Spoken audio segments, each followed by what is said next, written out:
Hello जी, नमस्कार, नमस्कार सभी को बहुत-बहुत स्वागत है।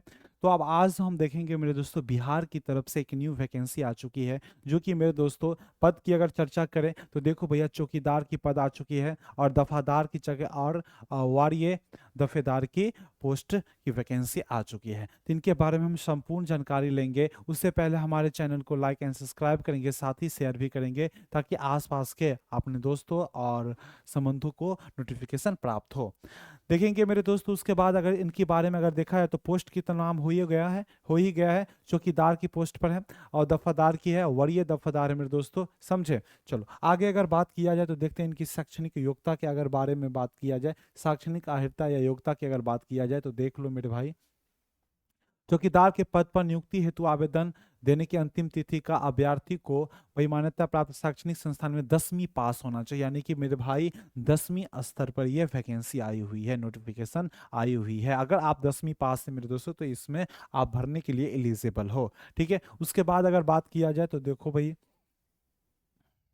उर्म सीमा की अगर बात किया जाए तो देखो भैया उर्म सीमा की अगर बात किया जाए तो सामान्य कोटि के लिए न्यूनतम वो 18 से मेरे दोस्तों 18 से 30 हो जाएंगे, 18 से 30 हो जाएंगे, समझे। पिछड़ा वर्ग अत्यंत पिछड़ा वर्ग कोटि के पुरुषों के लिए अधिकतम उर्म सीमा जो है 2 वर्ष की भैया कटौती की जाती है, यानी कि 18 वर्ष से लेकर मेरे दोस्तों 2 वर्ष, 18 वर्ष से लेकर के मेरे दोस्तों 2 वर्ष सॉरी कटौती नहीं बढ़ोतरी की जाती है तो 32 वर्ष हो जाएंगे, 18 से 32 वर्ष। वहीं पर पिछड़ा वर्ग और अत्यंत पिछड़ा वर्ग के लिए महिलाओं के लिए अधिकतम उम्र जो हो जाएंगे 3 वर्षों की बढ़ोतरी की जाएगी, यानी कि 18 वर्षों से लेकर मेरे दोस्तों 33 वर्ष हो जाएंगे। वहीं अगर बात किया जाए भाई अनुसूचित जाति और अनुसूचित जनजाति के लिए तो मेरे दोस्तों 18 से लेकर के इसमें 5 साल है तो 18 से लेकर के 35 वर्ष तक बातें रखी गई है, समझे। चल भाई आगे अगर बात किया जाए तो देखो भैया चयन की प्रक्रिया क्या होगी। चयन की प्रक्रिया मेरे दोस्तों सीधी भर्ती होने वाली है।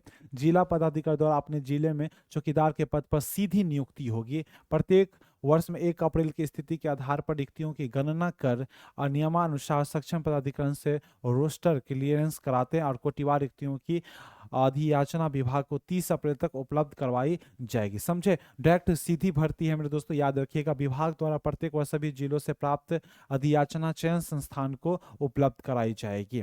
विभाग से प्राप्त अधियाचना के आधार पर चयन संस्थान द्वारा समेकित विज्ञापन प्रकाशित किया जाएगा और विज्ञापन में जिलावार रिक्तियों को कोटिवार उल्लेख किया जाएगा, यानी कि हर एक वो जिला में आपको ये वैकेंसी देखने को मिलेंगी। ठीक है, चलो उसके बाद अगर बात किया जाए परीक्षा की प्रकृति क्या होगी। परीक्षा की प्रकृति की अगर बात किया जाए मेरे दोस्तों तो 75 अंकों की लिखित परीक्षा होगी, जिसमें 50 अंक की शारीरिक परीक्षा होगी। अब देखो भैया इसमें सबसे पहले फिजिकल बहुत ही मायने रखता है, क्योंकि मेरे दोस्तों 75 का मेरे दोस्तों रिटेन लिखित सॉरी हाँ रिटेन 75 की लिखित परीक्षा एवं 50 अंकों की शारीरिक परीक्षा होगी। इसी में से मेरे दोस्तों 75 की क्या होगी, 75 अंकों की लिखित परीक्षा और 50 का मेरे दोस्तों फिजिकल होंगे।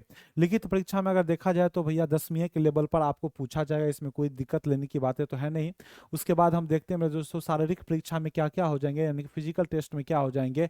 अगर भैया ऊंचाई की अगर बात किया जाए मेरे दोस्तों, देखो अनारक्षित एवं पिछड़ा वर्ग के पुरुषों के लिए मेरे दोस्तों 165 सेंटीमीटर ऊंचाई होनी चाहिए, ठीक है, यानी कि हाइट होनी चाहिए। अत्यंत पिछड़ा वर्ग के लिए 162 सेंटीमीटर हाइट होनी चाहिए। अनुसूचित जाति अनुसूचित जनजाति के पुरुषों के लिए 160 सेंटीमीटर होना चाहिए। सभी कोटि महिलाओं के लिए 155 सेंटीमीटर हाइट है तो आप में इसमें एलिजिबल है, ठीक है। उसके बाद शारीरिक क्षमता मेरे दोस्तों ये होते रहते हैं मेरे दोस्तों। पुरुषों की अगर बात किया जाए तो देखो भैया और भी बात किया जाए तो देखो पुरुष और ये पुरुष और महिला है।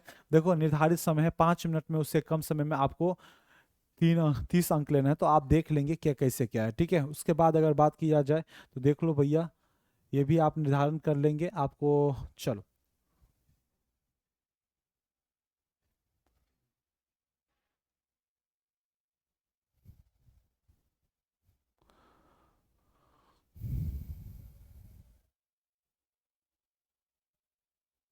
कर्तव्य क्या होता है मेरे दोस्तों आप तो जानते ही हैं, ठीक है। चलो